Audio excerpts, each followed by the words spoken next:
안녕하십니까. 이번 그 테이프는 이제 그 30분으로 제가 조정을 해서 강의를 하는데, 병원 접지, 제가 아마 건축정설비 기술사는, 전산센터, 저번에도 제가 얘기했죠? 그래서 전산센터를 가지고 앞에 전부 다 봤어요. 그러면 전업 안정도, 이분을 깊게 보는 거거든요, 이거는. 그리고 접지를 실질적으로 잘 해보려면 이건 병원을 해봐야 돼요, 병원. 그래서 병원 접지에는 마지막 우리가 해보는 아주 크리티컬한 부분이에요. 그래서 병원 접지 앞에 강의가 많이 됐으니까 그 기본적인 것들은 다 빼고 아주 핵심적인 것들만 제가 얘기하면서 30분 정도의 강의를 끝내도록 이렇게 하겠습니다. 그러니까 강의가 조금 빠를 거예요. 빠르니까 여러분들은 교재를 가지시고 저희들한테서 지금 초고층 병원에 대한 거 책이 2권 나와 있잖아요. 그러니까 더 깊게 보실 분들은 그 책을 보시면 됩니다. 그래서 우선 내용을 들어가 보시면은, 자, 병원 접지의 개요는 병원 접지의 필요성과 이제 이런 부분들을 먼저 얘기를 하고요. 왜 병원 접지에서는 왜 그렇게 이 접지를 많이 중요시 하는지. 그래서 병원에서 정기적인 사고와 정기 쇼크는 어떤 것이 있는지, 현대 의료 발달에 대한 그 접지시설에 대한 중요성과 안전성이 어떻게 요구가 되는지. 그 다음에 ICU나 CCU 같은 경우, 그러니까 인텐시브 케어 유니트, 센트럴 케어 유니트 쪽을 얘기하는 거거든요. 그러니까 이건 뭐냐면, 이거 오퍼레이션 쪽이에요. 오퍼레이션 쪽이면 이게 수술실이고, 인텐시브 케어 유니트는 이거는 중환자실이지, 중환자실.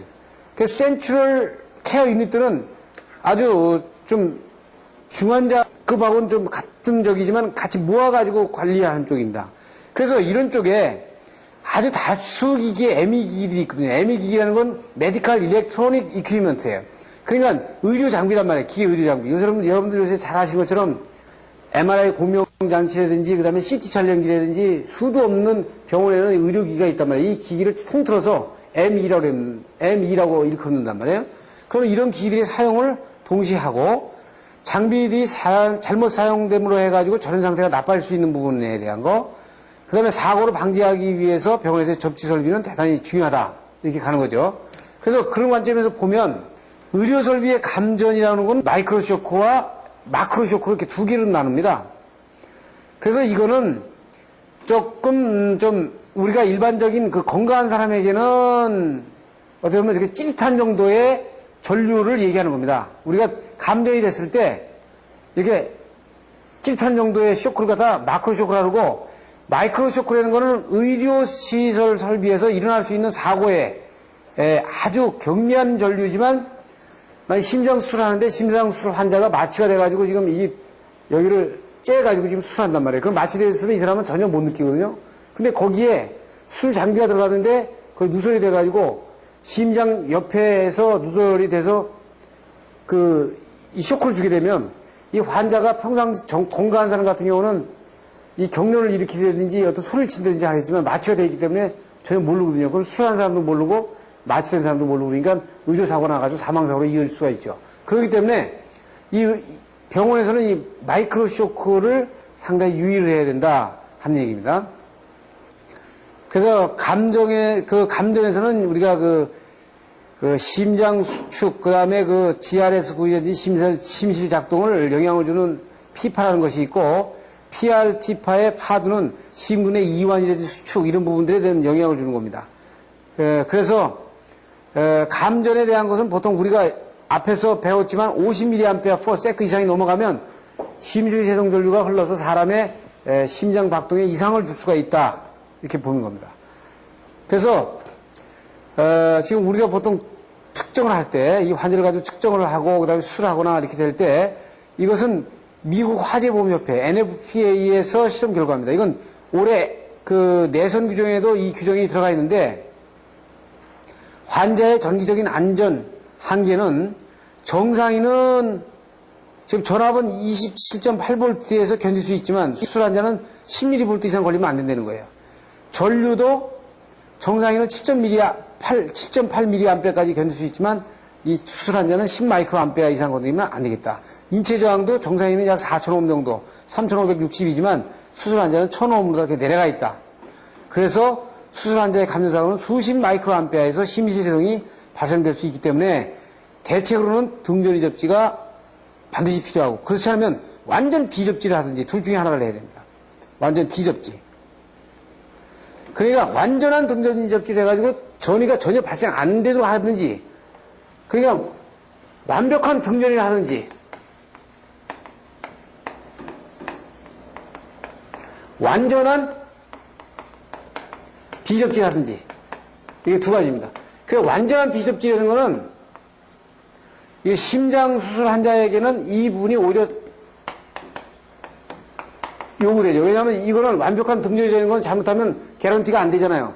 그러니까 완벽한 비접지라는 건 뭐 새가 뭐 전주에 앉아 있듯이, 그러면 새가 특급 전주에 앉아 있어도 일단 전혀 이상이 없잖아요. 완전한 비접지이기 때문에 가능하단 말이에요. 그래서 수술 환자가 완전한 비접지 상태로 해서 누설 전류 계통이 없으면 이 사람은 누설이 되더라도 머리 흐를 경로가 없으니까 그 안전에서는 문제가 없죠. 그래서 다음번을 보시면 이건 우리가 저기서 보았지 않습니까? 저기 접지에서 본 것 같이 심실세동 전류의 요 3번 구역이 상당히 아주 우려가 요 부분이 지금 없다고 봤는데, 실질적으로는 여기서부터 시작이 돼가지고 요 4번에서 상당히 우려가 있다고 보는 거죠. 그러니까 이 부분도 상당히 위험한 구역으로 보는 겁니다. 그러니까 여기서부터 위험한 구간으로 보는 거예요. 여기서부터 위험한 구간으로 보는 거예요. 상황에 따라서는 심실세동 전류가 일어날 수도 있다. 의료용 접지에서는 등전이 접지와 보호접지와 비접지로 이렇게 나눌 수 있습니다. 자, 의료용 접지에서 세 가지입니다. 여러분들 시험 볼 때 의료용 접지에 대해서 놀아라 이러면, 첫째, 보호접지. 보호접지는 일반적인 감전을 방지하기 위한 접지예요. 두 번째, 등전이 접지. 세 번째, 완전 비접지. 비접지 계통입니다. 그래서 이렇게 세 개로 나눠서 보는데요. 보호접지는 각 의료실마다 의료용 접지센터와 콘센트, 접지 단자에 설치하는 거고요. 보통 우리가 분기선을 공치 단면적으로 5.5 스퀘어로 하는데 이것이 문제라는 거야. 이거 제가 여기서 처음 이제 우리 의지에서 얘기하는 것인데, 이건 일본 거거든요, 일본에서 나온 자료란 말이에요. 그러면 일본은 비접지 계통이니까 5.5 가지고 되는데 안 돼, 이게 안 되는 거예요. 그러니까 접지 간선도 14스퀘어로 하는데, 접지 간선을 14스퀘어로 하는데, 이걸 우리가 다중접지로 바꾸면요, 이 접지 간선을 30스퀘어로 바꿔야 돼요. 그래서 이 접지 분기선도 이걸 14스퀘어로 올려야 돼. 지금 각 병원들이 다 이렇게 돼 있어요. 대한민국 병원은 다 이렇게 됐다고요. 그런데 이거 한 단계씩 올려야 됩니다.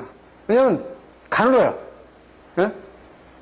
그 다음에 이제 접지 장치의 액선 장치에 대한 보호 접지가 우리가 고려를 해야 되는 필요가 있고, 공식 단면적에 대한 5.5 접지선, 그 다음에 14스퀘어 이상의 접지선에 대한 부분을 우리가 고려를 해야 되는 부분이 있어요. 그래서 우리가 보통 이 접지 간선을 얼마로 하냐면, 이걸 지금 현재 14스퀘어로 하는데 이거를 앞으로는 30스퀘어로 올려야 되고, 여기에 접지 분기선, 여기 접지 분기선을 이걸 5.5스퀘어로 하는데 이걸 14스퀘어로 올려야 됩니다. 앞으로는. 왜 그러냐면 다중 접지로 하게 되면 이 접지의 전류가 커져요. 그렇기 때문에 이걸 올려야 되죠. 예. 지금 우리가 NEC에서 핵심 접지에서 그 NEC 가지고 봤지 않습니까? 다중 접지에서는 NEC 미국에서는 30스퀘어서부터 시작을 해가지고 14스퀘어까지 간단 말이에요. 그러니까 30스퀘어로 올려야 될 필요성이 있는 겁니다. 그리고 우리가 보호 접지라는 건 개념이, 누설이 됐을 때 사람 인체로 해가지고 이렇게 접지가 이렇게 들어오니까, 접지 불량이 되면 일로 흐르지라고, 접지가 완벽히 됐으면 일로 흐르고 사람은 흐르지 않는데 이쪽으로 흐르니까 이게 보호 접지고요. 등전이 접지라는 거는 여기 프레임이 완벽하게 접지가 돼 있고, 그 다음에 이 바깥에 여기에 대한 것이 접지가 완벽하게 이 부분하고 접지가 다 컴먼이 돼 있으면 이 전류가 이 환자를 통해서 들어가지 않죠. 여기서 바로 일로 통해서 이렇게 들어가고, 여기서 접지가 이렇게 해서 들어가기 때문에 등전이 접지 필요성이 요구가 되는 겁니다. 그래서 다시 말씀드리지만 접지 간선을 이걸 앞으로 30스퀘어로 올려야 될 문제가 있다. 접지 간선 마찬가지 이거 30스퀘어로 올려야 돼요. 그래서 우리가 알고 있는 것처럼 접지선의 굵기, 이것도 어떻게 돼요? 일본 거다 이거예요, 일본. 일본 거라는 건 비접지 방식일 때 얘기예요. 그래서 이게 다중접지로 가면 이건 올라가야 돼요, 이게. 네? 그래서 우리가 그 배선 같은 경우에 누설 전류치를 인정하는 누설 전류치는 배관이라든지 접지선 같은 경우는 9.84 마이크로암페어까지, 그 다음에 접지선이라든지 사용전선, 가격폴에 지정된 컴파운드 사용하지 않는 경우에는 3.28 마이크로암페어까지 누설 전류를 인정하고 있다. 등전이 접지는 전부 다 접지 저항이 적게끔 조인을 해가지고 전이차가 거의 없게 만드는 겁니다. 예? 그렇게 하는 것이 완벽한 등전이 접지죠. 그래서 마이크로 쇼크 10 마이크로암페어 허용치와 1000옴의 환자가 만약에 됐을 때 10mV, 허용이 10mV거든요. 그러니까 아주 아슬아슬하게 되는 거 아닙니까? 그 10mV의 전이차를 유지하기 위한 접지 방법은 환자의 전면 상수로부터 2.5m부터 수평 2.5m, 수지 2.3m. 뒤에 이제 그림이 나옵니다만은 위로 2.3m. 술 때 앉아가지고 이렇게 팔을 벌렸을 때 닿는 금속 물질은 다 접지를 해라는 얘기예요. 사람이 닿아가지고 이렇게 하면 2.5m니까 여기에 범위 안에 들어가는 거는 전부 다 200cm 입방되는 금속물은 전부 다 등전이 접지를 하는 거예요. 그 다음에 등전이 접지 한 부분과의 사이 접지 저항 중에서 무브와 전하면 6V 이하 전류가 10A에서 25A일 때는 0.1ohm을 기록하도록 이렇게 되어 있는 거죠. 그래서 분기선은 이런 방법으로 하는데 등전이 접지는 금속 상틀, 가스관, 급수관, 뭐 이 수도꼭지, 그 다음에 무슨 여러분들 그 휠체어, 그 다음에 침대, 심지어는 그 침대의 프레임 이런 부분까지를 전부 다 등전이 접지를 해야 되는 부분을 보여주고 있는 거예요. 그래서 도전 바닥의 접지는 수술실 같은 전체를 전부 다 구리 테이프로 말라가지고 전체를 도전수성 타일로 발라야 됩니다. 그래서 그 수술실에 가면 타일을 바르는데 그 타일이 도전성 타일이에요. 그래서 거의 설치 간격, 금속망 설치 간격을 30cm 이하로 하고 동수용 굵기는 16mm 이상으로다가 하고요. 그래서 결론적으로 환자가 다 할 수 있는 금속체에 대한 전부 다 등전이 접지를 하고 이것이 설령 1000ohm의 환자에게 전류, 사후전류가 흐르더라도 일단 10mV 이상은 오르지 않도록 하도록 하는 겁니다. 그래서 전기 저항을 0.125ohm 이하로 해야 돼요. 그럼 0.1ohm 이하로 하려면 어떻게 해야 됩니까? 단독 접지 가지고는 이건 안 되죠. 단독 접지 가지고 안 돼요. 이거 다 등전이 접지를 해야 됩니다. 그래서 이 경질 비닐관이나 강전선관 사용할 때는 입선시 컴파운드를 사용하지 말아라 하는 얘기입니다. 비상전원은 두 가지로 나눕니다. 일반 비상전원과 특별 비상전원. 이건 간단하게 여기서 서브로 넣어준 건데, 그러니까 병원에서는 비상설비가 있어야 되잖아요. 그래서 이건 특별 비상전원 같은 경우는 이게 발전기가 40초 이내는 거 가스터빈을 기준을 접어서 한 거예요. 그러니까 순간 비상전원은 UPS입니다. 여기서. 순간 비상전원이 있는데, 순간 비상전원은 UPS를 얘기합니다. 그래서 이건 대개 일반 비상전원은 배터리 정도나 일반 자강 발전 설비를 얘기합니다. 이건 10분간 계속 부하를 공부할 수 있는 능력을 가지고 있는 거. 그 다음에 비접지 배선 방식은 이게 수술실에서 굉장히 중요합니다. 그러니까 조금 전에 얘기한 것처럼 수술실의 심장에 대한 환자는 가능한 한 비접지 방식으로 수술하는 게 좋다. 왜냐하면 거기 아이솔레이션 판넬이 완벽한 비접지 방식의 판넬이다. 그러니까 무슨 얘기냐면 1차 권선이 있으면요. 1차 권선은 접지를 했어. 2차 권선을 두 개로 나눠가지고요.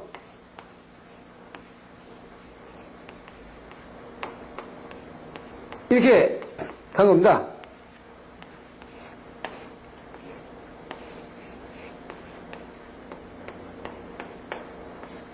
그러면 어떻게 되냐면 이게 완벽하게 비접지니까 하나가 누설이 되더라도 경로가 없어요. 그리고 두 개가 누설을 똑같이 만들어놨을 때 이 아이솔레이션 파넬이 아이솔레이션 TR이 두 개의 누설 경로를 똑같이 만들어놨기 때문에 형평이 깨지면 바로 여기서 전로를 끊게 돼 있어요. 그렇기 때문에 이 비접지 방식이 상당히 이 절연변압기를 이용해가지고 절연변압기를 이용해서 수술실에 많이 쓰는 것이다.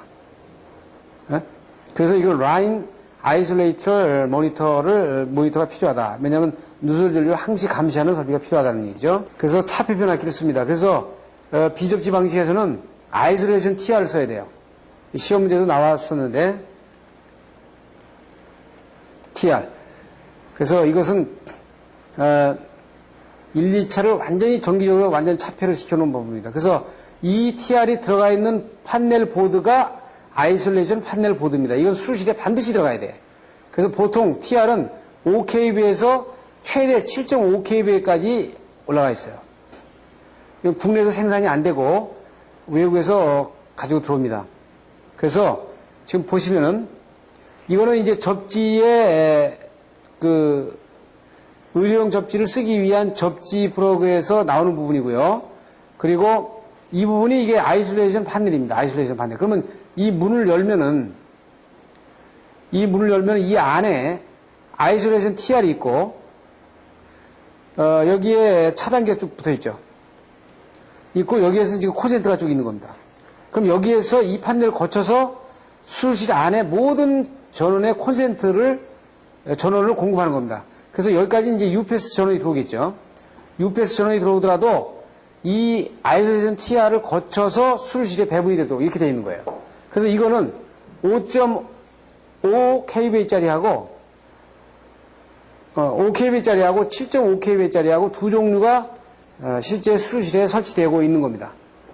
그래서 여러분들 한 번도 안 보신 분들은 이것들을 보실 필요가 있어요. 그래서 이것은 뭐예요? 접지가 잘 됐을 때는 누설이 되더라도 어떻게 돼요?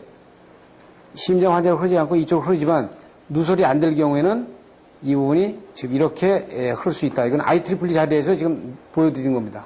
그래서 그 아이솔레이션 TR은 이런 식으로 되어 있어요. 그래서 1차 측은 접지가 되어 있지만 2차 측은 어디도 접지가 안 되어 있기 때문에 이놈이 이거하고 이렇게 한 선씩 따서 차단기로 이렇게 연결을 해서 이렇게 휘달을 주는 거죠. 이것이 아이솔레이션 판넬에 들어가 있는 겁니다. 1, 2차가 혼촉이 안 되도록 실딩이 되어 있죠. 그리고 여기 보시면은 의료용 접지 방식에서는 비접지 방식으로 하는 부분은 어떻게 보면 어떻게 되어 있어요. 지금 비접지 방식은 수술실, 엑스레이 검사실 이렇게 되어 있죠. 일련 병실. 그리고 비상전원에 대한 문제, 등전이 접지에 대한 문제. 여기 보면은 이제 수술실은 세모로 돼가지고 설치 바람직후 했는데 대개 여기는 비접지 방식을 쓰고 있거든요. 여기 보시면. 비접지 방식을 쓰는 것이 수술실을 비접지 방식으로 많이 쓰도록 되어 있습니다. 그래서 수술실 접지는 바닥을 도전 타일해가지고 완벽하게 다 접지를 하고요. 이게 접지선이 들어가 있고 여기 아이솔레이션 TR을 놔가지고 이놈이 여기에서 전원을 다 공급하도록 이렇게 만든 겁니다. 수술실에 관련된 무용등은 여기에 나와 있고요. 그래서 접지 간선, 지금 이게 일본 자료이기 때문에 우리 전체가 다 일본 자료 아니에요? 그래서 이 접지 간선을 얼마나 해야 되냐, 이걸 앞으로는 이제 30스케일로 올려야 되고, 여기에 5.5 스케일로 되어 있는 부분을 이걸 14스케일로 올려줘야 되고, 그렇죠. 여기에 말단에 가는 부분들은 오히려 그런 부분들은 좀 나아도 되지만, 보시면은 이제 메인 전원에 접지 연결선이 있고요. 그래서 접지구 있고 접지를 본딩해서 이 간선을 병원 전체에다 돌려주는 겁니다. 전체에다 돌려주는 거예요. 뒤에 그림 나오겠지만. 그래서 어떻게 돌려주냐? 지금 이렇게 돌려주는 거죠. 지금 건물이 있으면 철골이 있으면 철골 그 층에 한 층에 다 돌려주고, 그리고 여기가 수술실이라 그러면 수술실 안으로 다시 또 들어가서 루프로 돌려주고, 그래서 이것이 14스케일을 이거를 어떻게 된다고요? 여기 지금 내려가는 거 22스케일 되어 있는데 이걸 30스케일로다가 다 올려줘야 되죠. 이거 22스케일 올렸는데 이걸 30스케일 올리고, 이 접지 간선 지금 이 부분도 이걸 30스케일 올려줄 필요가 있다. 이거 뭐 22스케일 올릴 수 한 단계씩 올리면 이렇게 되겠는데, 그래서 이렇게 해가지고 어떻게 돼요? 또 내리고 밑에서 루프로 엮은 다음에 똑같이 하고 또 내리고 그래가지고 이걸 다 콤보로 해가지고 다 잡아서 등전이 접지 다 시켜줘야 되죠. 이렇게 아주 좋은 그림입니다. 그래서 의료용 전원 변환기를 썼을 때 이거는 수술실에 쓰는 경우에 수술실에 지금 보세요. 이게 수술실에 쓰면 수술실에서 여기 혈압계를 쓰거나 심전도를 쓰거나 이럴 때는 이 콘센트를 꽂고 접지 라그를 반드시 이렇게 연결시키는 거죠. 이게 연결시켜줘요. 예? 그 다음에 베드도 연결시키고 접지 본딩 바에다가 창문도 접지시키고 그렇게 함으로 해가지고 이 수술실 안에가 완벽한 등전이 접지가 되면서 여기 아이솔레이션 TR을 통해서 전원을 받도록 이렇게 되어 있는 겁니다. 그래서 이건 접지 센터. 그러니까 이 접지 센터, 이 그림은 어떤 그림이냐면 요 그림을 확대한 그림이 지금 이 그림이에요. 여기서는 이제 각 콘센트로 이렇게 가는 접지 내용을 얘기하는 겁니다, 이게. 이것은 뭐냐면 각 병실에 접지 플레이트거든요. 각 병실에. 각 병실에 이제 접지 플레이트를 놔가지고, 이건 뭐냐면 여기 만약에 휠체어가 왔다. 휠체어를 이렇게 밀고 왔으면 휠체어에 이게 원래 접지 바가 있어가지고 여기다가 플러그를 끼워서 여기서 어떻게 됐어요? 전기 연결을 시켜놔야 돼요. 그래 이 환자가 내려오면서 이 바의 정전기에 의한 감전을 안 당하거든요. 사고가 안 나오죠. 그러니까 의료기기 장비가 들어오면 바로 여기다가 접지 바를 연결을 시켜줘야 되죠. 지금 보면 이게 수술 같은 경우에 비접지식 전로의 그 선로 정수에 대한 분포를 얘기하는데 지금 어떻게 되어 있어요? 가능한 한 전로를 짧게 해야 되고, 그러니까 수술 안에서만 써야 되고, 정전 용량이 큰 부하는 접촉하면 안 된다. 정전 용량이 크다는 거는 어떻게 돼요? 전압이 크다는 얘기죠. 전압이 크다는 얘기는 정전 용량이 큰 거니까 전압이 낮은 것으로만 쓰도록 된다. 대개 108V를 넘지 않도록 하죠. 대개. 그리고 이제 이것이 아이솔레이션 TR의 1차 건선하고 2차 건선이 두 개의 휘다가 따로따로 돼 있어요. 이렇게. 그러니까 이건 어떻게 되냐면 여러분들 이렇게 보시면 됩니다. 1차 건선이 이렇게 감겨져 있죠. 그러면 2차 건선이 대개 이렇게 감기고요. 요 별도로 해서 이렇게 와서 다시 이렇게 감겨 있는 거예요. 이렇게. 네? 그래서 요게 2차 건선이 1번, 2번 따로 돼 있는 거죠. 요 놈이 여기서 두 개가 누설줄을 똑같이 만들어놨기 때문에 형평이 깨지면 여기서 수혈로 차단이 돼버립니다. 네? 그래서 이렇게 만들어 놓은 것이 지금 아이솔레이션 TR이에요. 이건 그걸 가지고 여러분들한테 보여준 거고, 지금 요것은 지금 보시면은 만약에 인체가 대지에 절연되어 있는 경우에 등가회로다 이런 얘기는 이 수술실 같은 경우에 이게 이제 지금 보시면은 수술대가 이렇게 있으면 여기는 다 이거 도전성 타입이라고 그랬죠. 이거 다 등전이 접지되어 있잖아요. 근데 여기 환자를 이 심장병 환자를 여기다 이제 놓고 수술한단 말이에요. 그럼 여기에 이제 이렇게 의사가 서 있고, 여기도 의사가 이렇게 뭐 간호원들이 서 있고 이렇게 할 거 아니에요. 그럼 이 사람이 이 메스를 가지고 여기다 대잖아요. 근데 비접지를 해야 된다. 그러면 어떻게 된다고 그랬어요? 어떻게 되냐면 여기에다가 매트를 깔아야 됩니다. 비접지 매트를. 그러니까 절연판을 깔아야 돼. 위에다가. 오히려 깔아야죠. 그래야 이 사람이 이 의사가 접지가 안 돼. 그리고 여기도 마찬가지죠. 매트를 깔아야 되죠. 그 다음에 환자도 어떻게 돼요? 이 수술대 위에다가 매트를 깔아가지고 완전히 절연을 시킨 상태에서 완전 비접지를 만들어 놓고 일단 수술을 해야 이게 완전 비접지가 되는 거 아니에요. 그러니까 평상시 수술은 그냥 그 절연판을 깔지 않고 심장병에 비수접지 수술한다면 이걸 절연판을 다 깔아야 되죠. 그래서 이렇게 할 경우에는 여기에 여기 원래 1메가고 1메가인데 2메가옴, 보통 우리가 선로에 2메가옴 절연차를 치잖아요. 근데 여기에 3메가옴 정도의 절연판을 깔면은 여기 4메가옴이 되니까 여기에 어떻게 있어요? 약 45V, 여기에 55V. 그래서 여기 적게 걸린다는 얘기죠. 여기 좀 적게 걸리는 부분을 얘기하는 겁니다. 네? 그래서 이 접지극은 어떻게 해야 되냐? 철골조, 철근 콘크리트 뭐 이런 부분들을 전부 다 접지극으로 사용할 수 있어요. 그러니까 이게 언밸런스, 이게 좀 안 맞는 게 병원은 전부 다 등전이 접지를 하는 거야. 그럼 1종 접지, 2종 접지, 3종 접지가 없어요. 다른 데는 또 1종 접지, 2종 접지, 3종 접지 하래. 이건 말이 안 되는 소리거든요. 이미 그렇게 지금 하고 있다고. 병원은 분리 접지하면 안 돼요. 예? 그럼 병원은 왜 1종 접지, 2종 접지, 3종 접지 하라는 거예요. 그게 말이 안 되는 소리죠. 예? 그래서 현행 전기설비 기준은 고압선로 비접지에 2옴 이하로 되어 있는데 이것이 안 맞는 거죠. 그러니까 가능한 어떻게 돼요? 등전이 접지화해가지고 가능한 1옴 이하로 줄여야 돼. 아까 뭐라 그래요? 병원 환자 같은 경우 0.15mm다 내려야 되잖아요. 어? 그래서 조금 전에 보여드린 병원 접지의 철골서부터 올라갈 때부터 루프를 깔아가지고 이렇게 등전이 접지화하는 부분이 반드시 필요한 거죠. 어? 지금 이 부분이 반드시 필요한 겁니다. 접지 간선과 접지 연결은 우리 접지 때 다 설명한 것처럼 이 전기적인 기계적으로 완전하게 확실하게 접속하려니까 경련 변화가 없으려면 화약 용접식, 캐드 웰드식이 가장 좋죠. 지금 반드시 그 병원 같은 경우는 이 방법으로 써야지 이거를 볼팅이나 뭐 이런 거로다가 채우거나 터미널로 채우거나 하는 건 안 된다 이거죠. 그러니까 헤드와일드 방법으로 해가지고 완벽하게 연결을 시켜주는 방법이 좋아요. 지금 전체 이거 IEEE에서 접지 센터로 하여금 간선으로 해서 쭉 연결되는 부분을 보여주고 있는 겁니다.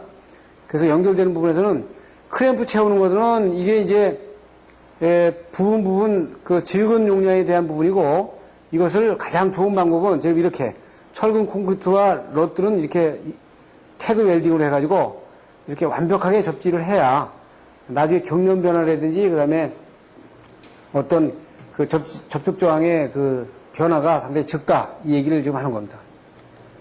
그 접지 간선의 그 시설은 조금 전에 얘기한 것처럼 이 접지 간선을 14스퀘어 이상으로 해야 되기 때문에 이것은 앞으로 30스퀘어로 해야 된다는 문제를 우리가 꼭 염두에 두셔야 되고요. 그리고 분기선도 이것을 14스퀘어 이상으로 올려줘야 되는 문제, 리드선 이것도 마찬가지 14스퀘어 이상으로 올려줘야 되는 문제, 이런 문제들이 우리가 상당히 많이 고려를 해야 되는 문제들입니다. 그래서 이것은 앞에서 설명한 내용과 같이 일치가 되는 겁니다. 그래서 이 내용은 또 다시 앞에 거를 다시 한번 우리가 리마인드 하는 거죠. 그래서 여기 나와 있는 14스퀘어라는 전선은 전부 다 일본 방식이니까 이걸 앞으로 30스퀘어로 올려야 된다 하는 문제를 우리가 지적을 안 할 수가 없어요. 지금 수술실의 접지 전체 모형을 보여주고 있고요. 판에 이 헤드 웰딩하는 모습을 보여주고 있습니다.